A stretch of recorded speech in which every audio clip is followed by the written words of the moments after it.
Clito. Ça fait des mois qu'on a commencé la Clit Révolution avec vous sur Insta et avec cette série. Et du coup, on a voulu vous inclure et vous entendre et on vous a posé la question, la Clit Révolution, ça a changé quoi pour vous? Ça a tout changé. Quand je mange des fruits, je mouille ma culotte, c'est un vrai problème.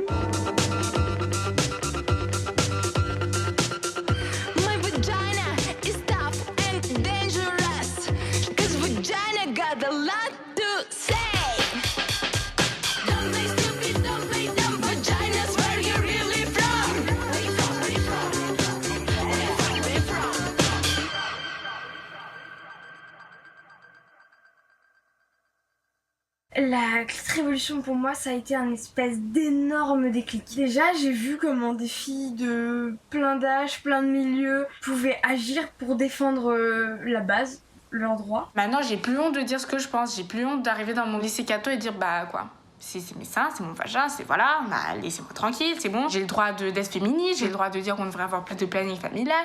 Oui, j'ai le droit de dire qu'on doit parler du plaisir et d'autres choses, qu'on doit parler de la relation sexuelle en tant que quelque chose de bien, qu'on doit voilà. Putain, je suis pas démunie quoi. Je suis une femme et je peux me battre et je suis pas démunie face à ça et ça m'émeut tellement que j'en ai la voix qui tremble. Et voilà, je suis désolée, je pleure.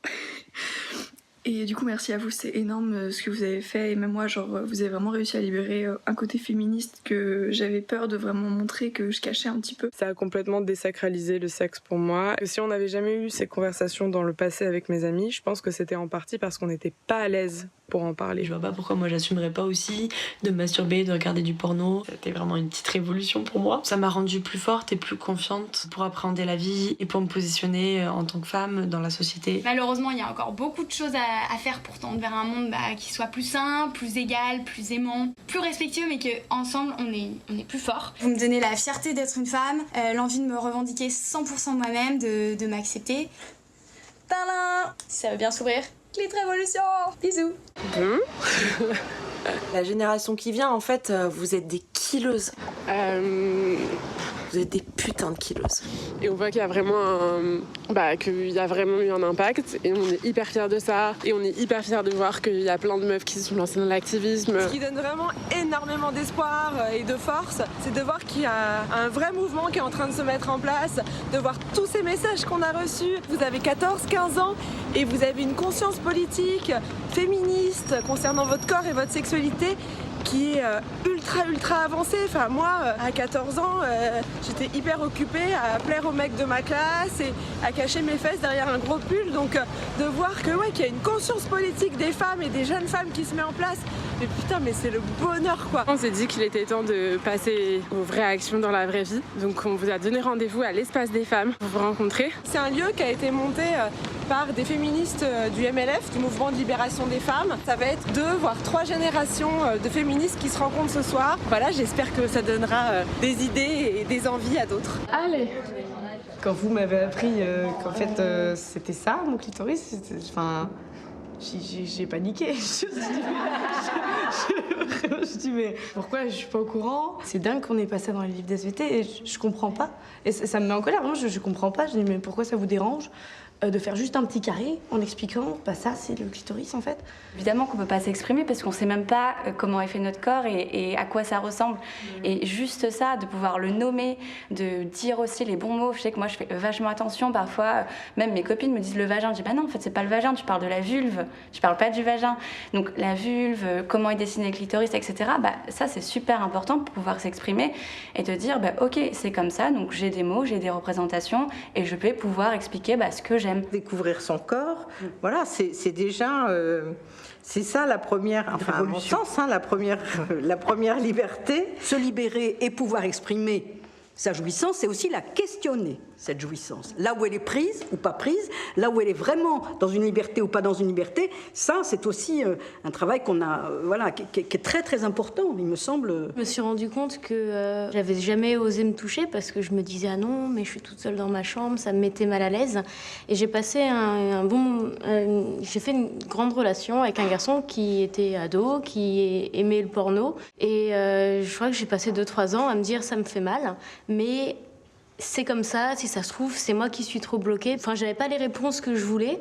Et même là, quand on me pose la question « Qu'est-ce que tu aimes ?», j'ai encore du mal à savoir. C'est genre « Qu'est-ce que t'aimes ?» C'est une question à laquelle j'ai beaucoup de mal à répondre j'arrive de mieux en mieux, mais j'ai du mal à y répondre. Et parce que je le sais pas, et maintenant je le sais, mais aussi par, tu vois, genre pudeur, tu vois, de... Oui. J'ai pas forcément honte de le dire, que j'aime ça, j'aime ci, mais parfois tout simplement je ne sais pas ce que j'aime. Il y avait des choses que j'aimais, mais que c'est un peu aléatoire, soit le mec en question il sait le faire, soit il sait pas, je ne sais pas le guider. Parce que je ne sais pas par où il passe quand j'aime ça. Et du coup, le fait de voir des dessins et de voir des explications, ça m'a aidé à me dire ah ok, en fait, quand ça me plaît là, c'est comme ça que ça se passe. Et du coup, là, ça m'arrive d'avoir mon portable à côté, de dire tiens, regarde.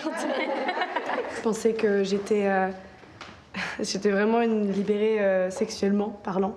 Même avec mes copines, j'étais celle qui en parlait le plus. Et en fait, je me suis vraiment pris une claque en me rendant compte que j'ai raté vraiment l'essentiel de ce que c'était déjà une relation sexuelle. Malheureusement, moi, j'ai très vite eu accès à des sites pornographiques. Sexuellement, j'ai répondu à mes questions avec ça, sauf que c'était complètement faux.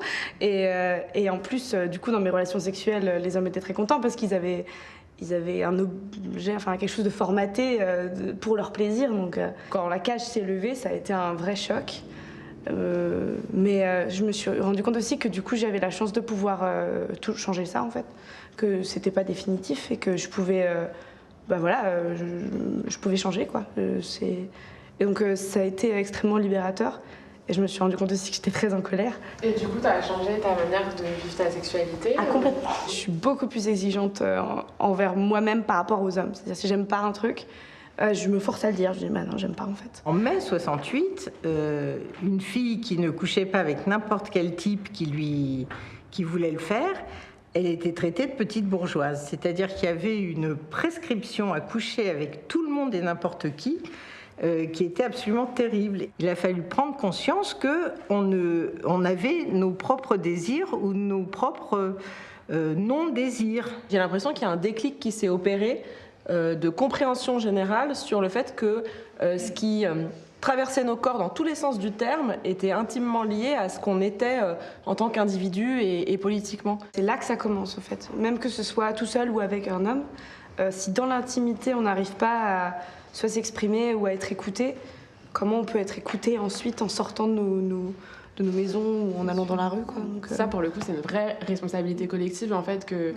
de montrer l'exemple et d'oser demander ton augmentation, d'oser dire non, j'ai pas envie, d'oser dire j'ai envie, enfin, d'oser s'affirmer, quoi. S'affirmer.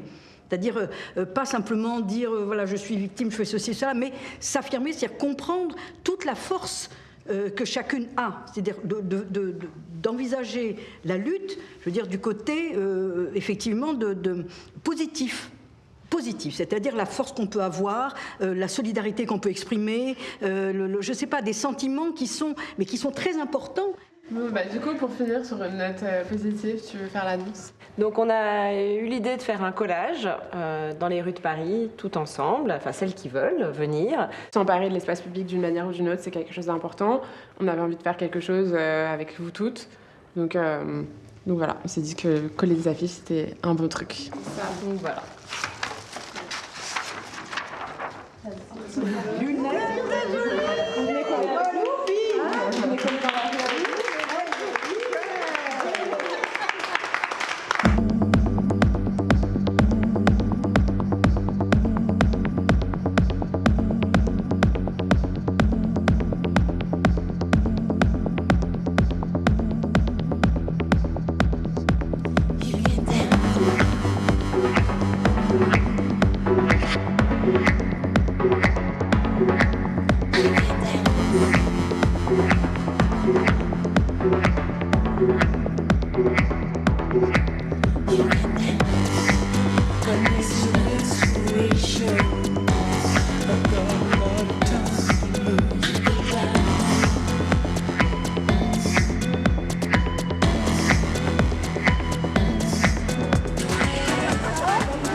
Révolution.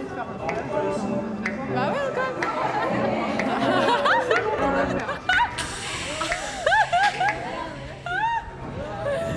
J'adore.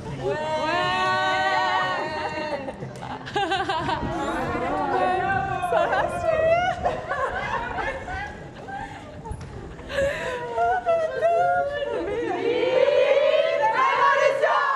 Voilà, bah c'est la fin du premier volet de Clit Révolution. On est trop contente d'avoir rencontré certaines d'entre vous. On espère qu'on va rencontrer beaucoup d'autres par la suite. Bon, on va prendre des petites vacances là. La gueule. Il ne tient qu'à vous de mener des actions. On a fait plein de doubles des clés. On vous laisse les clés de la baraque de Clit Révolution. Maintenant, c'est à vous. Et à toutes celles qui pensaient peut-être que Elvire et moi on était ensemble. La folle. Et important, on continue sur Instagram, donc venez nous voir sur Instagram et on vous tient au courant de la suite. Bisous. Bisous.